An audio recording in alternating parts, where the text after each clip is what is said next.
right, so in our second lesson, 3.2, on cognitive biases and manipulation, we are looking at confirmation bias. So in the previous lesson, we looked at anchoring bias, and here we're looking at confirmation bias. So students should know what it is and why it influences decision making.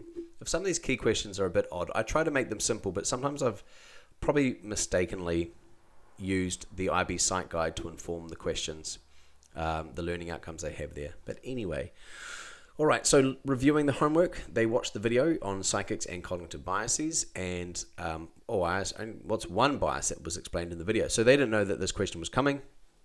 They write the answer in their workbooks there. Spot the mistakes. I mean, I hope my lesson plans aren't getting repetitive. I've got the same types of activities in every single unit plan. But I mean, I'm always on the hunt for new activities, so let me know if you've got some new ones. But a simple spot the mistake, I feel like it does so much. This is a model explanation of the dual processing model. So once they put in the right information, they've got an exemplar there. They're reading with a purpose and intention, which is great.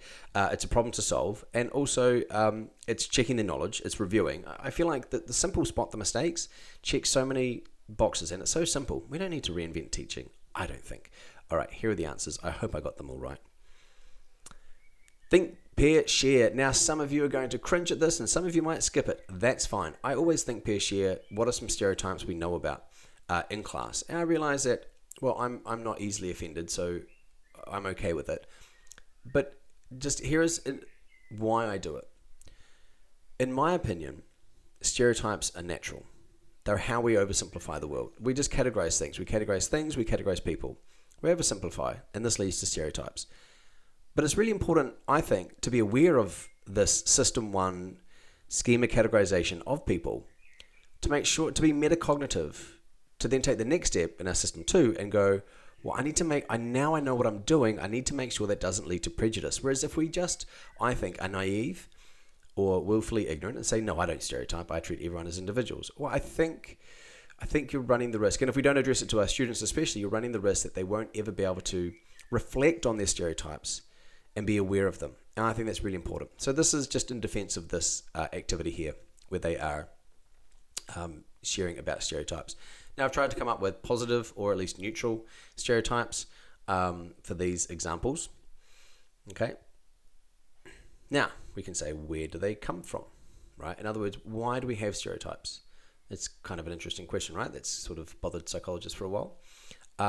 See what they come up with. Trying to think of an interesting way to do this study. I'd love to replicate it, but just creating the materials would be really, really tricky. I wonder if AI could do that. Anyway, let's give them let's give them the methods first, and then see if they can guess and figure out what the results were. Okay, so here are the methods. Okay, that's a ChatGPT AI image. Oh, it's so good for creating images. I don't use it for any. I use it to create images and proofread my work. Just so you know, all these activity ideas are mine. I don't ask ChatGPT to come up with them. All right, now they know the methods.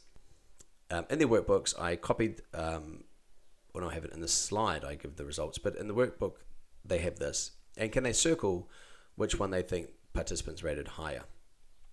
All right, then explain what confirmation bias is.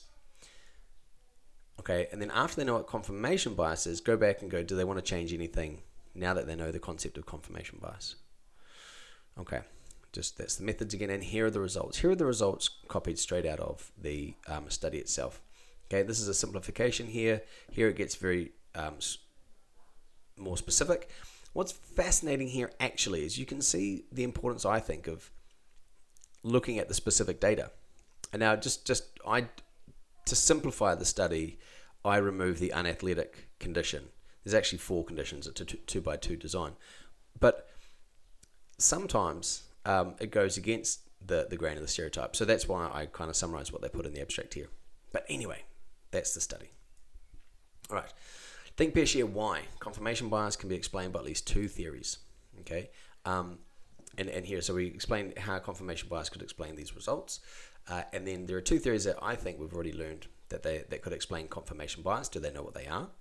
And for me, that's the dual processing model and schema theory. And here's the chalk and talk for those workbook notes.